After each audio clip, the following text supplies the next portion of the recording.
কেন এত কাঁদাও? আমি তো একটু ভালো থাকার জন্য তোমাকে বেছে নিয়েছিলাম। তোমাকে ভুলে যাওয়ার সাহস নেই, ধরে রাখার অধিকার নেই। তোমাকে শুধু ভালোবাসি, কারণ ভালোবাসায় অনুমতির প্রয়োজন নেই। হাজার কষ্টের মাঝেও যদি কেউ তার ভালোবাসার মানুষকে মনে রাখতে পারে, তাহলে সে মানুষটি তাকে সত্যিকার অর্থে ভালোবাসে, তাকে কখনো ভুলতে পারে না। নিজেকে প্রমাণ করার জন্য সবসময় চিৎকার করার প্রয়োজন হয় না, কখনো কখনো চুপ থেকেও প্রমাণ করা যায়। ছেড়ে দিলে যদি সে ভালো থাকে, তবে তাকে ছেড়ে দাও, কারণ ভালো রাখার নামই ভালোবাসা। যখন একা থাকার অভ্যাস হয়ে যায়, ঠিক তখনই সৃষ্টিকর্তা কিছু মানুষের সন্ধান দেন। যখন তাদেরকে নিয়ে ভালো থাকার অভ্যাস হয়ে যায়, ঠিক তখনই আবার একা হয়ে যেতে হয়। প্রিয়জন তো তারাই যারা মৃত্যুর পর কবরের পাশে গিয়ে একটু সময় দিবে। কষ্টগুলো যদি বৃষ্টি হয়ে ঝরে যেত, তবে জীবনটা বৃষ্টি শেষে মেঘহীন ওই নীল আকাশটার মতোই সুন্দর হতো। চিন্তা কখনো কষ্ট ছিনিয়ে নিতে পারে না, বরং আজকের আনন্দ ছিনিয়ে নেয়। অজুহাতের কি দরকার ছিল? বলে দিলেই পারতে, পুরনো হয়ে গেছি।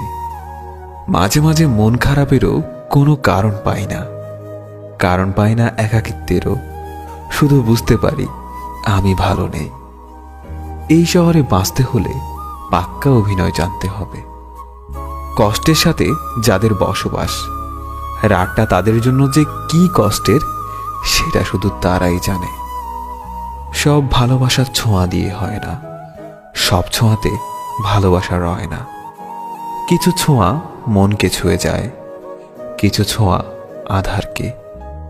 কিছু কথা বলা হয়ে যায়, কিছু কথা ভালোবাসাতে। কিছু কথা বলা হয়ে যায়, কিছু কথা ভালোবাসাতে।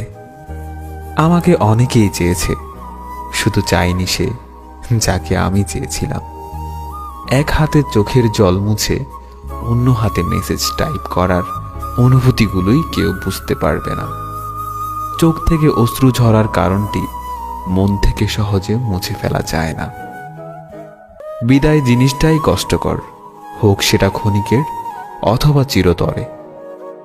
সারাদিন কষ্টগুলো বুকের মাঝে চেপে রাখলেও রাতে যেন কোনোভাবেই ঠেকানো যায় না। বুক ফেটে কষ্টগুলো বের না হলেও চোখ দিয়ে বের হয়ে আসে অশ্রু। জীবনে এমন একটা মানুষ চাই, যাকে আমি চোখ বন্ধ করে বিশ্বাস করতে পারবো। আমার বুকের ভেতরে চাপা কষ্টগুলো যদি তুমি দেখতে পেতে, তাহলে তুমি ভয়ে চিৎকার দিয়ে জ্ঞান হারিয়ে ফেলতে।